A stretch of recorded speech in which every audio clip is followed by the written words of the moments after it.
La photo est claire pour une photo en noir et blanc. Elle est soigneusement bordée de carton blanc, découpée en légères vaguelettes, comme c'était la mode à l'époque.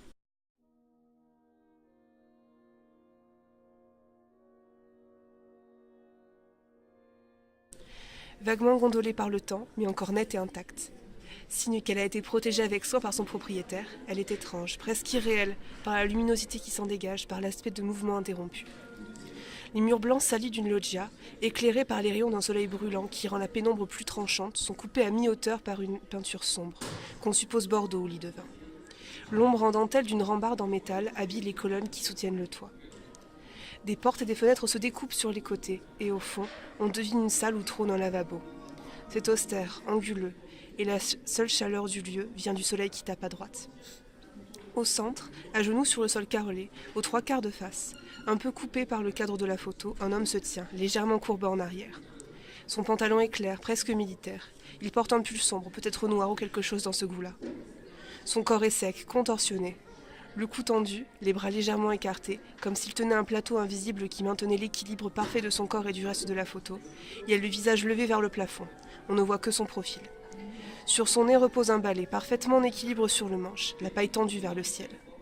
Comme un équilibriste figé dans le temps, emprisonné dans le cadre légèrement tordu, l'homme sourit. On le distingue à peine, il faut observer longtemps, minutieusement, mais il sourit. Fierté, contentement, joie, étonnement ravi de constater la réussite de sa petite performance. Ses cheveux courts et rasés sur les côtés sont en désordre. Ses yeux sont plissés par sa concentration, mais surtout parce qu'il sourit. Sa moustache au goût de l'époque est presque invisible, à force de tendre son visage, tant pour l'équilibre instable du balai que parce qu'il sourit. Ses fossettes se sont creusées encore, et la seule joue visible est gonflée comme une petite colline. Il est entièrement dans l'ombre, figé, tentant de maintenir son numéro pour que la photo que son collègue doit être en train de prendre en riant soit réussie. Le balai est droit, presque parallèle aux lignes de la porte du petit cagibi, avec lavabo situé derrière. La photo est de travers, les lignes se mélangent, tout est bizarrement distordu. S'ajoute à la performance, une impression d'irréalité presque naturelle. L'immobilité du cadre rend l'action presque incroyable dans son statisme. Les lignes penchent, toute la photo penche sensiblement à gauche, tout devrait s'écrouler. Mais le moment est figé sur la pellicule à jamais, et le jeune homme qui arrive si bien à faire tenir le balai en équilibre sur son nez avec une joie enfantine, presque palpable, semble si vivant que malgré les certitudes, on attend que l'équilibre se rompe. Mais ça n'arrive pas, et si le tour n'a pas dû durer plus de quelques secondes après que l'on a appuyé sur le déclencheur, tout reste figé en pleine action sur le papier, comme un film toujours sur pause.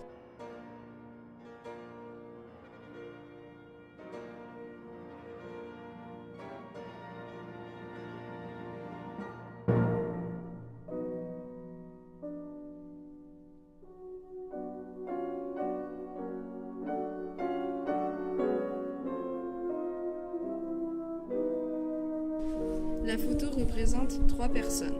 Elles sont alignées en quinconce, toutes de différents âges, du plus vieux en partant de la gauche au plus jeune à droite. Ces 3 personnes doivent appartenir à la même famille, car elles sont dans leur regard une étincelle commune. Il s'agit sûrement du père et de ses filles, par le fait qu'ils ont les mêmes traits, le même visage fin avec un front proéminent. Le père, à gauche, doit avoir la cinquantaine, avec ses cheveux poivre et sel, et son front qui commence doucement à se dégarnir. Il a le teint basané, qui est accentué à cause du flash de la photographie.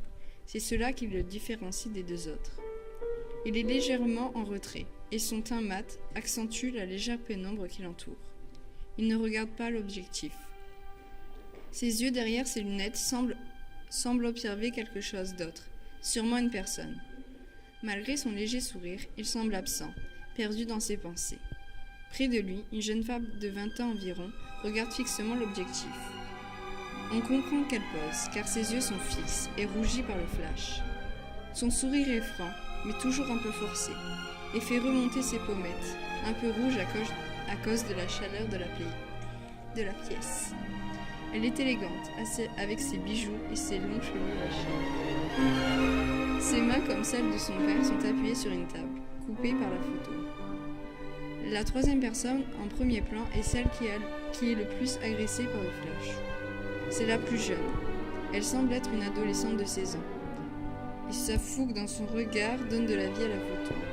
C'est celle qui pose le plus. Son sourire est très forcé, et on voit qu'elle tire au maximum ses lèvres. Ses yeux sont légèrement plissés, comme éblouis par la lumière du flash aveuglant. Ses cheveux sont négligemment attachés et son corsage avec des étoiles lui donne un air désinvolte et enfantin. La scène se passe dans un restaurant, car on voit des bouteilles de vin en arrière-plan. Cette photo immortalise un portrait de famille spontané et intemporel.